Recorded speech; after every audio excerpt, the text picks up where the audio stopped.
It's my feel-good breakfast show.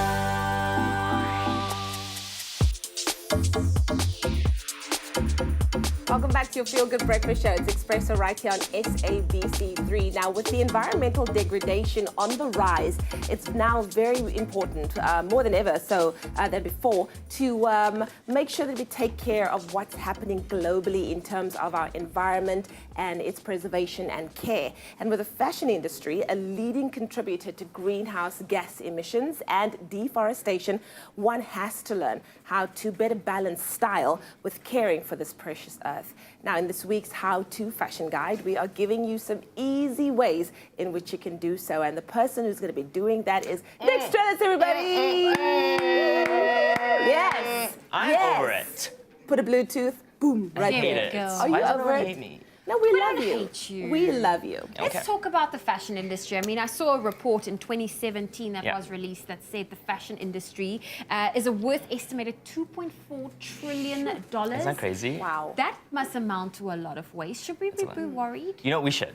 Yeah. I'm not sugarcoating it. This is not your Feel Good Breakfast Show today. Okay. But it's a conversation we need to have. Yeah. But first, let's hear some staggering statistics courtesy of our friends at Vice News. Listen to this. Okay. Fashion is now one of the most polluting industries in the world. The textile industry alone produces more greenhouse gas emissions than the aviation and shipping industries combined. And the sheer amount of clothes we consume, which already accounts for more than half of all the textiles produced, is expected to keep going up, from 62 million tons in 2015 to 102 million tons by 2030. At that rate, the fashion business would need to use 35% more land and 50% more water.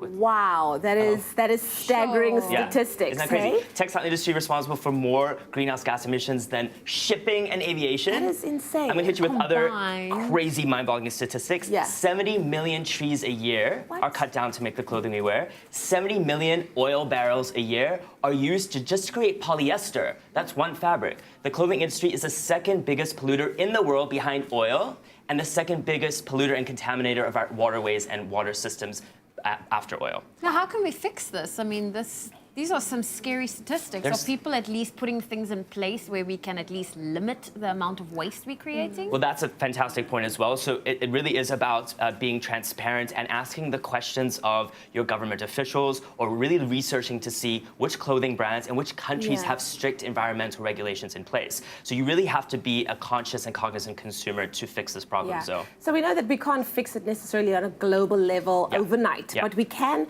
change things locally Yeah. by changing how we do certain things. What tips do you have on how we can Absolutely. bring about change, right on our At the doorstep? local level, and you absolutely can. So let's first talk about shopping, actually Yeah. getting that garment when it gets to you. A lot of people don't think about the travel time and actually versus online when you buy versus in store. Yeah. Okay. But shipping still takes millions of gallons of gas and oil to get the clothes to you. Yeah. So you really need to be cognizant of how you're getting your clothes.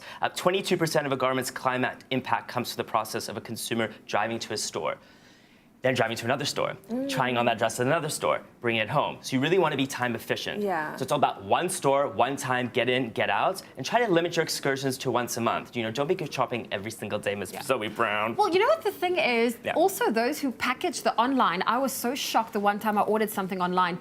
Every little item was wrapped in plastic and more plastic and more plastic, which I personally thought was unnecessary. Well, the packaging is crazy. Another statistic is that every 40 days, the average person discards their body weight in packaging. Sure. So, I mean, that's inclusive of food and fashion. So say no to plastic bags. And if you can't avoid, you don't need that plastic bag when you go to the store and you get that garment. Just take it with your hands, or bring a backpack, bring a tote with you. You don't really need that.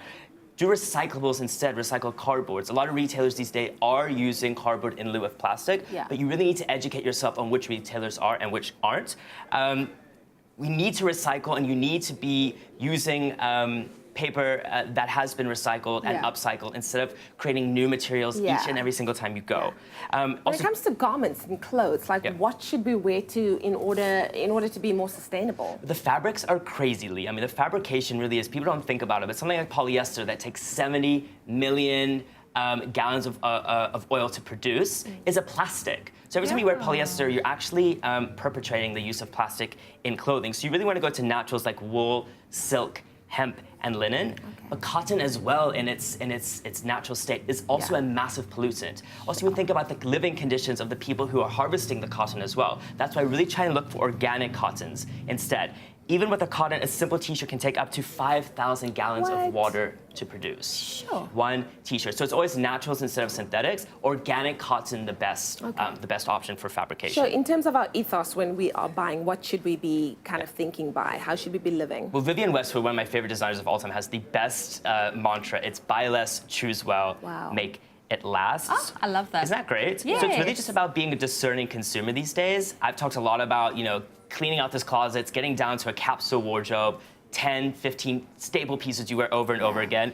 In America, the average person throws away roughly 70 pounds of clothing and other textiles per year. They just make it so easy with all these sales. I know, but that's the crazy answer. The trick with the sale is you only buy an item on sale if you would buy it at full price. You don't just buy it because it's going into sale. So choose well, purchase smarter, really research the brand's ethos and be really sort of in tune with their practices because you're supporting them at the end of the day. Yeah, wonderful. Thank you so much, Nick Strelitz. Well, I hope that that's definitely enlightened you a little bit on how we can all do what's good for the planet and what's good for the soul. And of course, looking good on you is very, very possible, but we should also make sure that we are taking care of our environment as well. Our how-to fashion guide proudly brought to you by Expresso Show. You can go and check out the Facebook page for more information.